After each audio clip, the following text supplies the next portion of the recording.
The Magic Show is brought to you by StarCityGames.com, and check this out. This weekend, the M11 pre-release in Richmond is happening, and it's going to be huge. We're talking me and Patrick Chapin gunslinging alongside the most amazing core set ever printed. Ready to get your free Sun Titan promo? Head on over to StarCityGames.com for more details, and we'll see you in Richmond. This is Brian Tinsman, lead designer of Rise of the Eldrazi, and welcome to the Magic Show.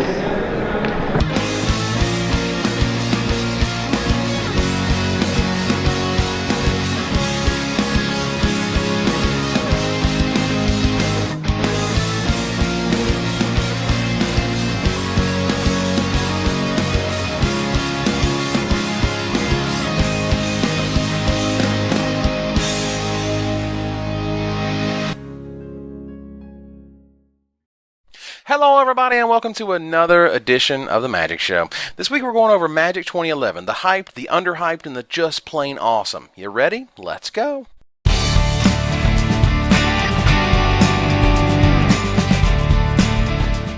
So last week the spoiler was unfinished, and this week we've got all the goodies. First up is Nantuko Shade. Nantuko Shade is back, baby! This creature absolutely crushed back in the day, and here it is again to do some serious damage with a mono or almost mono black deck. Now I guess it's a sign of the times that this creature isn't nearly as impressive as it used to be, as creatures have slowly gotten more and more powerful as time has gone on, but rest assured this will be a powerful and game-ending option for many decks. Next up is the mind-blowing Mass Polymorph. And the best part, it literally is Mass Polymorph. Remember that problem you used to have being forced to target the creature you're polymorphing? No more. What's better than one Emrakul, and an Avenger of Zendikar, and of Titan, and another bunch of random fatties? Now the issue is, of course, that this costs 6 mana versus 4, but you have to recognize the incredible upgrade this card provides, and it's one of the most exciting build-around-me cards I've seen in a long time. You've got your Colony Gardens and your Awakening Zones to get you started, and now trade those tokens for fatties. Also, how amazing is that art? I see Hurloon Minotaur, Pestermite, Crush of Worms, Asamaru Hound of Konda, Goblin Lackey, and Bringer of the Red Dawn? Sweet. Moving on, I'd like to note that I love the Day of Judgment printing for this set. 3 words. Centered. No flavor. All badass. Stuff dies. The end. Love it. Other white cards include the much-hyped Knight Exemplar. While 2 of these are certainly powerful and exciting, in a world full of Path to Exiles, Oblivion Rings, and All Is Dust, these guys aren't nearly as good as I think they would have been a few years ago. That said, they do make cards like Student of Warfare look a lot better, and with White Knight in the set, there's plenty of Knights to play with this guy, but his tournament viability isn't there for me. As for white cards I'm 100% positive are bonkers, check out Leyline of Sanctity. Hey, it's time for the Let's Be R&D game. Alright, I'll start. How about that Ivory Mask, people? That card isn't good enough, right? How about we make it free if it's in your opener? No, that's not good enough. If you just copied the Ivory Mask effect, you wouldn't be able to target yourself with cards like Jace Beleren or Sign in Blood. Nah, let's make it Troll Shroud. Yeah, that's the ticket. This way it is completely sick in Vintage, where Tendrils is a real scary thing that can and does kill somebody on turn 1, and in Legacy, where discard-based decks destroy things like stacks. This card impacts Extended as well, with cards like Mistbind, Click, Thoughtseize, Gifts Ungiven, and others suddenly shut off for free before the game even starts.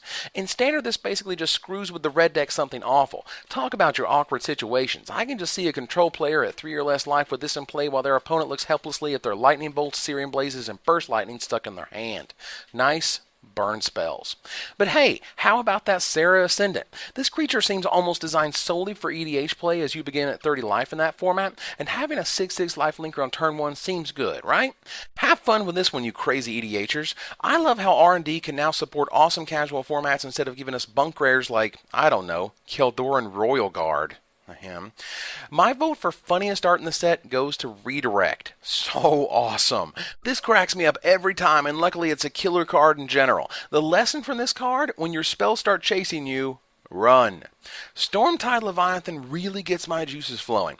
There are literally only 5 cards with this mana cost in Magic, and none of them are as powerful save the vintage playable fatty Tidespout Tyrant. But Tidespout Tyrant isn't a walking island sanctuary, particularly one that is unblockable like the 9th edition Mercadian Masks reprint, Tidal Kraken. Only Lorthos the Tidemaker can compare to its raw stats, and that was a card that came out just last year. Simply put, this card's power level is very high compared to past big blue monsters, and it finally feels like you get your 8 mana's worth. worth. Being able to stop ground attacks by merely existing on the battlefield, this guy has my senses tingling for possible constructed use. But I doubt it. So how's about a new constructed monster? Dark Tutelage, apart from having the funnest name to say over and over, tutelage, tutelage, tutelage, is the real deal. It's what would be best described as the new Phyrexian Arena mixed with one of the best creatures ever printed, Dark Confidant. Now Confidant, as we know, is a powerhouse in all senses, so why wouldn't an enchantment be the same way? Well, a few reasons. First, enchantments are much more difficult to get rid of than a creature. With creatures you can block, sacrifice it to an effect, or kill it with your own removal spells. Dark Tutelage, on the other hand, requires you to either have an answer to it in your deck or try to stack your deck to take advantage of it, which is what I feel is going to happen. In a mono-black deck, if Crystal Ball suddenly becomes your best friend, then of course this is yet another card that is awesome with Jace the Mind Sculptor. Shocker, right? Either way, I love this design and I personally can't wait to try it out. Sick card draw and black is back. While we're going over black, Becerra Seer is another card I think is way, way better than it looks. Apart from being ridiculous in the mind-bending body double Revelark infinite combo thing and extended, it's also just a solid creature to use with spawn token generators like Kozilek's Predator and Awakening Zone. The ability to stack your draws is no joke, and this guy gives you just that with only a little bit of effort. Definitely a card to watch. Looking at red, how's about that Red Terror? Combust. This card might as well say destroy target Baneslayer Angel on it, but hey, sometimes that's what's necessary. Right now, red doesn't have a great answer to the flying game ender apart from temporarily stealing her with active treason or using burn spells to finish her off, and I assure you this will live in red deck win sideboards for the next 15 months. But how's about a sleeper card? Check out Cyclops Gladiator. This card is much, much better than those who dismissed it or given it credit for. I think the most important aspect of this card is that it does its arena-esque shenanigans after declaring attackers before anything can block. This means that a giant growth or a similar effect is enough to kill an opposing Titan, Baneslayer Angel, or another fatty. His base stats are certainly formidable, and I think it's important to note that he can kill Wall of Omens and clear that way for his beats to arrive soon after. If there's a big red strategy to be had, I feel this guy will definitely be a part of it. Speaking of Big Red, have you seen Destructive Force? Wildfire is back now, bigger, better, and a hell of a lot scarier. Can you say kills Baneslayer Angel dead? I knew you could. Just imagine resolving this spell while a Primeval Titan is on the board. Hell yeah! Wildfire saw a lot of play back in Kamigawa Standard, as resolving Wildfire with Kega the Tidestar on the battlefield was often game over. This time the fatty has to be a little bit bigger, but hey, it's not like they didn't give us a whole incredible mythic cycle of them to use with this card. Rest assured, this card will be on the radar of many a deck builder, and if it's good enough, it will be in your metagame for some time. Ember Hauler is next, and I totally love this guy. Guaranteed to make an impact in your red deck wins list. This guy only needs to connect once to deal 4 damage for 2 mana, and each subsequent hit makes him that much more dangerous. The card that comes to mind for me is Keldon Marauders, a card that could potentially deal 5 damage for 2 mana, while this guy is a walking shock that can not only deal 6 or more damage, of course, but can kill pesky Lotus Cobras, Noble Hierarchs, and others. Another red card I'm crazy for is Fling. Can you say unearth creatures? I knew you could. Getting an additional 4 damage from Hell's Thunder is pretty damn sexy, but how's about having 5 mana available while looking at Ball Lightning and Fling in your hand? 12 damage? Thanks for playing. This is a card with a lot of potential, and one that isn't to be underestimated in a world full of polymorph, or now, mass polymorph.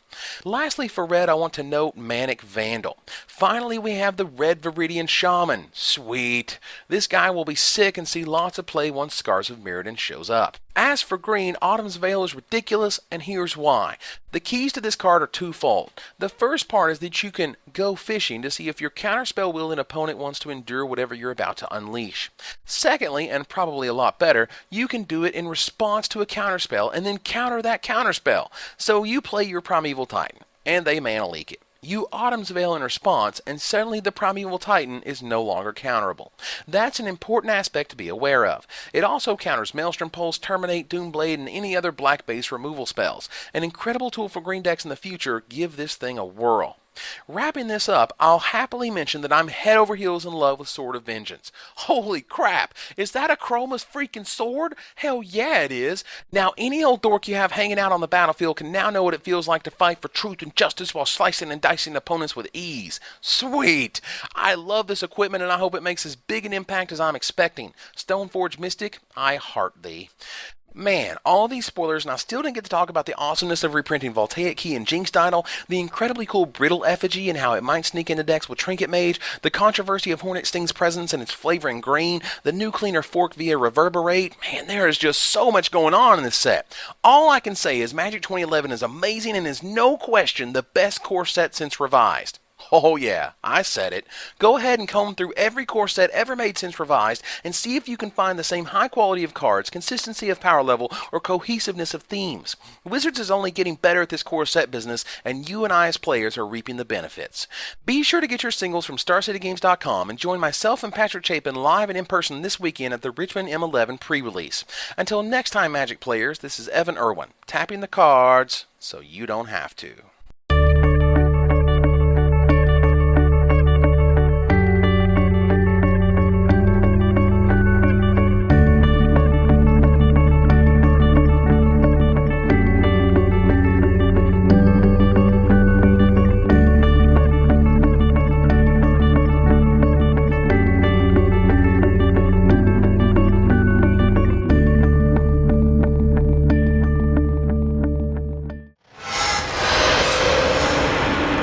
Always like the fatties.